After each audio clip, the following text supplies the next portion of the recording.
Colonel Potter, sir, my last wish is to be buried in my mother's wedding gown. I've seen these Dodgers for 40 years, all the tricks. The beloved cast of MASH looked like a tight-knit family on screen, sharing laughs and saving lives while making television history. Behind the scenes, however, the script was quite different. The show brought humor to millions of homes, yet many fans never knew about the simmering tensions, quiet departures, and unspoken frustrations that brewed long before the series finale. Days before her death, Loretta Swit, the unforgettable Major Margaret Hot Lips Houlihan, finally spoke out. After years of silence out of loyalty to her co-stars, she revealed everything. Her words painted a picture of the personal dramas that caused some of the show's biggest stars to walk away, even as MASH remained a top-tier success. More than just a television series, MASH was groundbreaking. Based on the 1970 film, which was adapted from Richard Hooker's 1968 novel, the series followed a group of doctors and support staff at a Mobile Army surgical hospital in Uijeongbu, South Korea, during the Korean War. The stories, of which there were many, chronicled their daily struggles, from desperately treating wounded soldiers to grappling with heartache and homesickness. Sometimes the show was pure absurdity. Its brilliance was its ability to make you laugh one moment and cry the next, proving it wasn't just about war, it was about being human. The original cast was loaded with memorable characters. Alan Alda starred as the sharp-tongued surgeon Hawkeye Pierce, with Wayne Rogers as his charming partner, Trapper John. Loretta Swit melted our hearts as the strong and complicated head nurse, Major Margaret Hot Lips Houlihan, and Larry Linville was the uptight Frank Burns.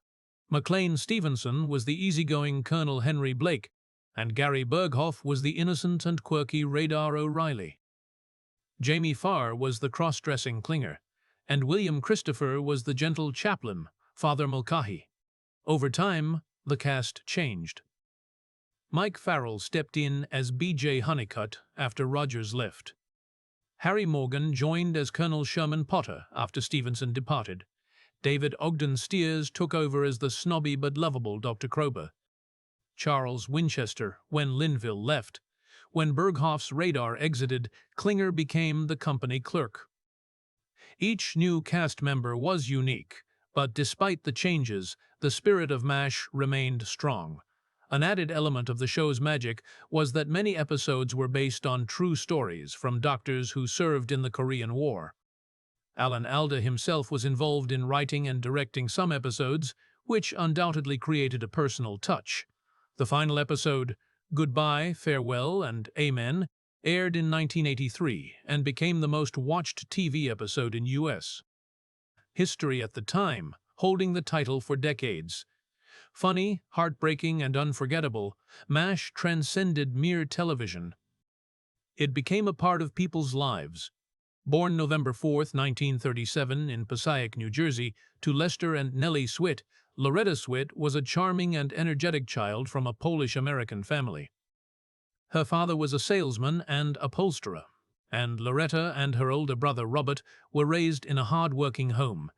She joined the Girl Scouts at her local church, Holy Rosary RC, and attended Pope Pius XX High School, where she was a cheerleader, performed in school plays, and co-captained the girls' basketball team. After graduating in 1955, she attended the prestigious Catherine Gibbs School, graduating from the Montclair campus in 1957. Like many women of her time, her early jobs were clerical stenographer, secretary for socialite Elsa Maxwell, and secretary for the Ghanaian ambassador to the UN. But behind the paperwork and typing, Loretta had a secret dream. She was training as a dancer with a friend who was a rocket and taking acting classes in New York with Jean Frankel, a coach with whom she would continue to study for many years. She also took singing lessons at the American Academy of Dramatic Arts, all of which would set her up for a diverse career. Loretta began her career in theater, with her first off-Broadway job in An Enemy of the People.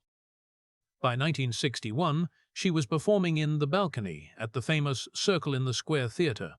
She worked steadily in theater throughout the 1960s and 70s, touring with plays like Any Wednesday and performing with greats like Don Rickles and Ernest Borgnine in The Odd Couple. In 1975, She starred in Same Time Next Year on Broadway and left her mark in Las Vegas with Mommy. Swit continued to work from the 90s into the 2010s, repeatedly performing the one-woman play Shirley Valentine and appearing in productions like Amorous Crossing and 6 Dance Lessons in 6 Weeks. In 1969, Loretta headed to Hollywood, soon landing guest roles on shows like Hawaii Five-0, Gunsmoke, Mission Impossible, and Mannix. TV history was right around the corner. Loretta Swit made a huge splash in TV history when she stepped into the shoes of Major Margaret Hot Lips Holohan on MASH. The show was a blend of comedy and drama set during the Korean War, and Swit's character was one of the most watched. She took over the role from actress Sally Kellerman, who had portrayed Houlihan in the 1970 film, but she certainly made the role her own. Initially, her character was tough, strict, and very patriotic. She didn't get along with many characters, except for Frank Burns, her secret lover played by Larry Linville. The two were an awkward pair, often engaging in ridiculous and toxic moments. As the series matured, however, so did Swit's character. Margaret gradually became more rounded and likable. After a brief marriage to a lieutenant colonel, she began to form genuine friendships with her fellow doctors and nurses, and showed compassion and understanding toward the local Korean people. These transformations were part of the show's evolution from a dark comedy to a mixed bag of humor and genuine human emotion. Loretta Swit was one of only 4 actors to stay on MASH for all 11 seasons, along with Alan Alda, Jamie Farr, and William Christopher. She and Alda were the only 2 cast members to appear in both the first and last episodes. Of the 256 episodes, Swit appeared in all but 11. Her performance was widely acknowledged, and she received 2 Emmy Awards. When asked about her favorite episodes, she mentioned Hot Lips and Empty Arms, Margaret's engagement, and The Nurses, which provided more personal backstory for her character. Equally important to her were the strong friendships she built with her castmates off-screen. She and Harry Morgan, Colonel Potter, were neighbors after the show ended, and remained so until his death in 2011. She also remained very close to Alan Alda and his extended family. Loretta Swit was not just an actress, she was a television actor who defined an era. While MASH may have been a fan favorite for its humor and heart, things were not always as bright behind the scenes. During its 11 seasons, the show experienced a fair amount of cast drama, creative differences, and backstage friction, particularly regarding screen time and ownership of the show's direction. Alan Alda, the beloved Hawkeye Pierce, wasn't just the lead, he gradually became the heart and soul of the show. As the seasons went on, he not only acted, but also took on extensive writing and directing duties. Like all things, too much of the main ingredient was uncomfortable for some. What was becoming more of a one-man show made it difficult to focus on the ensemble drama. Co-stars Wayne Rogers' Trapper John and McLean Stevenson, Lieutenant Colonel Henry Blake, both departed the show as their frustrations mounted with Alda's increasing screen time and influence. Rogers, who initially signed on for an ensemble cast, noted the experience lost its ensemble feeling. The writers were creating a much more politically aware drama, and Rogers's character was being relegated to less and less screen time. In later interviews, Rogers noted that MASH was becoming the adventures of Hawkeye Pierce. It wasn't just the actors who were strained. Writers and cast members sometimes had conflicts, especially over changes to the script and creative direction. For example, writer Ken Levine once recounted how the writers made an episode that took place in freezing cold weather just to keep the cast too disoriented to argue about their lines. While he told this as a playful anecdote, it reflected the real push and pull behind the scenes between the writers, who were developing the story, and the cast, who were delivering it. Loretta Swit was also in the middle of these tensions. In later interviews, she spoke about the emotional labor of keeping the peace. Swit often became the peacemaker off-camera. Although she rarely elaborated, Loretta indicated that MASH wasn't always a pleasant environment, and making sure the team was functional required more than just acting. McLean Stevenson's exit from MASH in 1975 caught many fans off guard. He was the charming Colonel Henry Blake, who brought a genuine Middle American feel to the disarray of the Korean War. But Stevenson became frustrated with the part. He publicly stated that he wanted more growth and an opportunity to expand outside the cast. Several accounts suggest that he was a man frustrated with being tied down to one character. A Reddit user's succinct summary captures the essence of this. The basic reason was ego. Henry Blake was a popular character, and MacLaine mistook the love we had for Blake as love for him as an actor. I thought everybody in America loved MacLaine Stevenson. Everyone loved Henry Blake. Stevenson began to feel aggrieved at the undesirable visibility of a character while the show grew in massive popularity. In a 1990 interview, he stated that he regretted moving on, realizing the audience's relationship was not with him but with the character. I made the mistake of believing that people were enamored of MacLaine Stevenson when the person they were enamored of was Henry Blake, he said.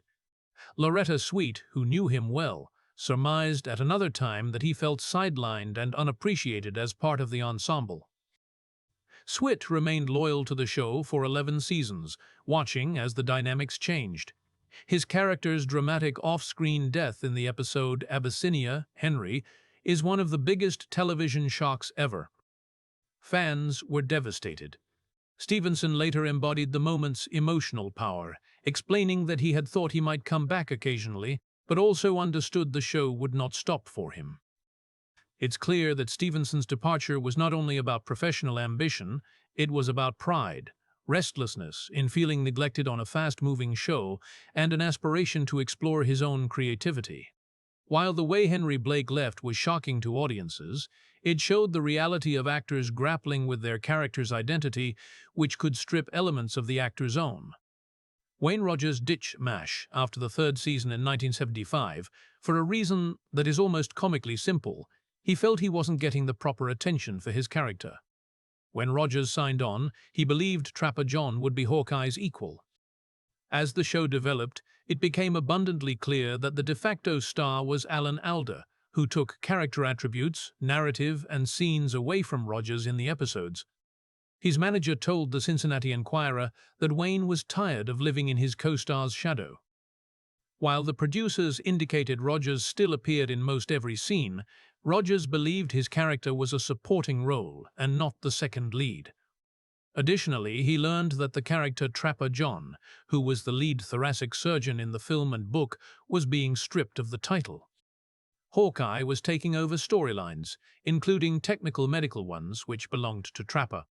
It had become increasingly likely that Hawkeye was becoming the lead, and Wayne did not want to be sidelined. There was also an ongoing contract dispute behind the scenes.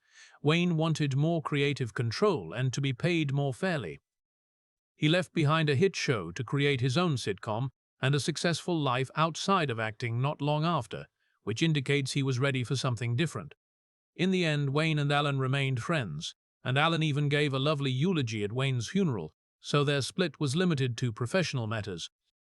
But for Wayne Rogers, the balance was never realized, and he left MASH at a height of its success.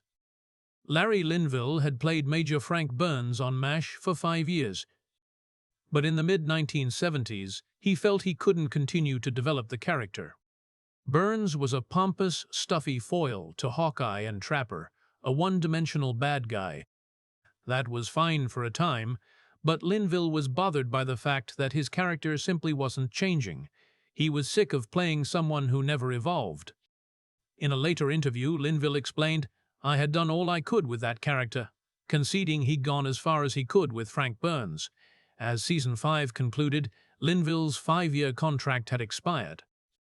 Though the producers wanted to extend it for 2 years, he refused, desiring creative latitude more than being typed into a caricature. He already knew that his abilities would be better spent in other roles. Besides, he didn't wish to be remembered as merely that guy who played Frank Burns. In retrospect, even his co-stars admired his choice.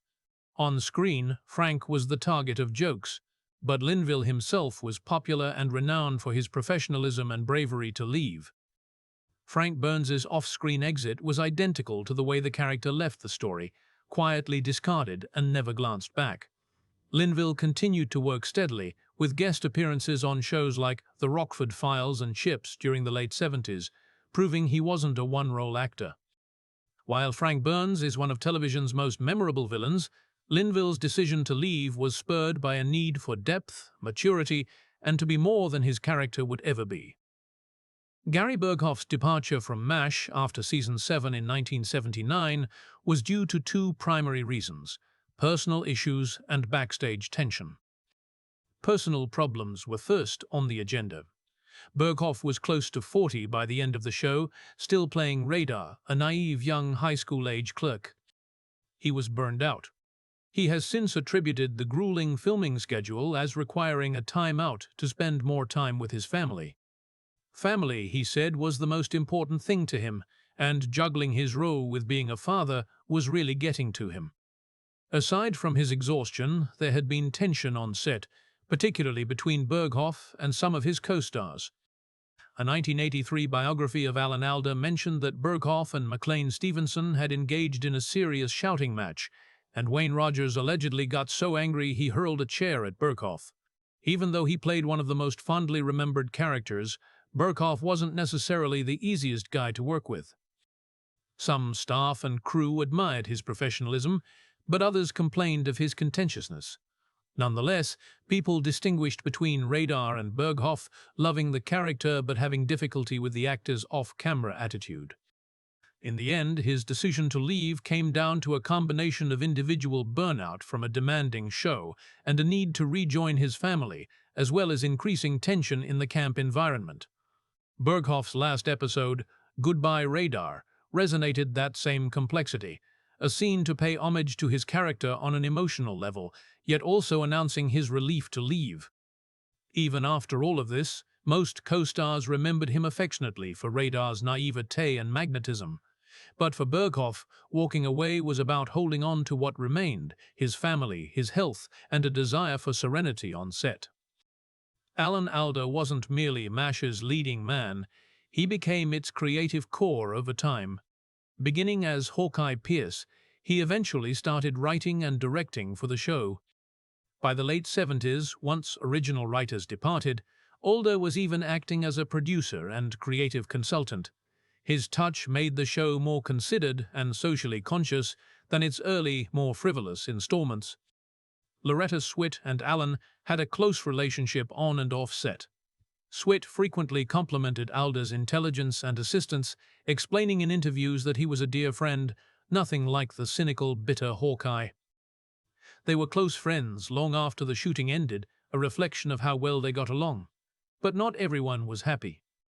Some cast members felt the show was becoming too Alda-centric. This change had its highs and lows. Alda's stronger role enabled the series to deal with serious issues and have more profound emotional journeys. Audiences reacted, and MASH became a top-rated, award-winning series renowned for its sophistication. Yet backstage, that change caused friction. For many cast members, it felt like the balance was gone. What began as a team effort became more and more focused on one character, and that character happened to be played and led creatively by Alda. While Swit remained by his side, some felt pushed aside as Hawkeye increasingly became the unofficial center of the show. In the end, Alda's leadership was a blessing and a storm. It added depth and substance, but reshaped the structure and dynamics of a once close-knit ensemble. Swit's words could not have been more apt. What began as a journey shared became a Hawkeye protagonist saga. And for some, that was difficult to accept. Before her death at age 87, Loretta Swit provided sincere and candid insights on why so many of her MASH co-stars left the show. Swit asserted that MASH was not always a breeze. As one of the few females in a predominantly male cast, she confessed that she had to fight for the growth and development of her character. In the earlier seasons, Margaret was basically a one-dimensional, over-the-top character lusting after Frank Burns and being tricked by Hawkeye and Trapper. But as the years passed, particularly after Larry Linville Burns's actor quit, Swit collaborated with producers to make her character more dignified and deep. Executive producer Burt Metcalf even supported this, stating that Swit wasn't alone. Their office also felt it was time for Houlihan to become more human. As for the others who left the show, Swit didn't hold back. She said Wayne Rogers' Trapper John left for very legitimate reasons, explaining he felt sidelined and underused. He wasn't getting enough screen time, she recalled, adding that he wasn't being exploited fully and knew it. McLean Stevenson, Henry Blake, also departed after season 3 in the hope of getting to do some leading parts. Swit recalled him stating, "I know I'll never be in anything as good as this again, but I simply have to try." Larry Linville departed after 5 years, feeling he had pushed Frank Burns as far as possible. And Gary Berghoff Radar quit after season 8, claiming he'd done all that could be done with the character. Swit, however much change affected her, never really thought of leaving, but the stress took a toll. Co-stars such as Harry Morgan and Mike Farrell commented that Swit frequently felt outnumbered and was not as forceful as a person like Alan Alda, who had played several roles behind the camera. Morgan even suspected she was scarcely included in the last 7 seasons' scripts and that it made her irritable, particularly when she was denied a potential lead role on Cagney and Lacey due to MASH producers' refusal to release her. In it all, Swit remained true to MASH, but she never hesitated to speak the truth about why others didn't. Loretta Swit lived a life full of passion both in and out of the limelight. While viewers loved her for her quick wit and fiery personality on TV, her own life was every bit as fascinating, filled with creativity, love, heartache, and fierce activism. Years ago, Loretta dated singer Bill Hudson. Yes, the very same Bill Hudson who was briefly married to Goldie Hawn and who fathered Kate Hudson. But that was a one-day affair in the gossip columns. In 1983, she wed actor Dennis Houlihan, who MASH fans may even know from his guest role as Per Johansson, a Swedish diplomat who flirted with Swit's character. Real life wasn't quite as scripted, and after 12 years of marriage, the couple split up in 1995. In addition to her career as an actress, Loretta was a passionate animal lover and wasn't afraid to speak out about it. She was an outspoken animal rights activist long before such causes were the norm in Hollywood. Throughout her life, she championed many causes to save animals and spoke out against industry and general cruelty. She went vegetarian early in life and pushed it further by going vegan in 1981, which was well ahead of her time. For Loretta, it wasn't a fad, it was a strongly believed principle about kindness and compassion. She also had a creative side that went beyond the camera. Loretta was devoted to needlepoint, a peaceful, contemplative pastime that brought her happiness. She even authored a book titled A Needlepoint Scrapbook, in which she presented her patterns and personal thoughts. It was another glimpse into her character, considerate, calm, and dedicated to the small things. Loretta Swit died on May 30, 2025, at 87, at her New York City home. Even though she's no longer here, her legacy endures in the hearts of the fans, in her activism for animal welfare, and in Margaret Houlihan, a role she brought to life with substance, passion, and compassion. Her existence wasn't all about celebrity. It was about being a voice for what she stood for, living purposefully, and leaving behind something more than memories. She left behind meaning. MASH was more than just a wartime comedy. It became a cultural touchstone that balanced heartbreak and humor with grace. It dared to challenge the norms of its era, using satire to explore the human cost of conflict, friendship, and survival. Through its 11-season run, the show not only redefined what television could be, but also built a family of characters that audiences felt deeply connected to. Loretta Swit was one of the few constants in that ever-evolving world. Her presence grounded the show through its many changes. She stood as both a fierce woman in a male-dominated environment and a quiet force of emotional nuance. As her co-stars came and went, Swit remained, helping carry the heart of the series all the way to its unforgettable finale. The departures of major cast members mirrored the changes happening behind the scenes and within the characters themselves. As the actors grew, so did their need to move on creatively and personally. But each exit, no matter how painful, added layers to MASH's realism. It wasn't just a show about war, it was a show about change and how people come together, fall apart, and carry on. And thanks to Swit, they did so with courage and heart. Thanks for joining us on this journey through the unforgettable world of MASH and the behind-the-scenes stories that shaped it. Loretta Swit's legacy, along with the departures and decisions of her fellow cast members, reminds us that the most iconic shows are often built on both triumph and tension. If you enjoyed this deep exploration, don't forget to give the video a thumbs up and hit that subscribe button for more stories from classic TV history. Turn on the notifications so you never miss an update.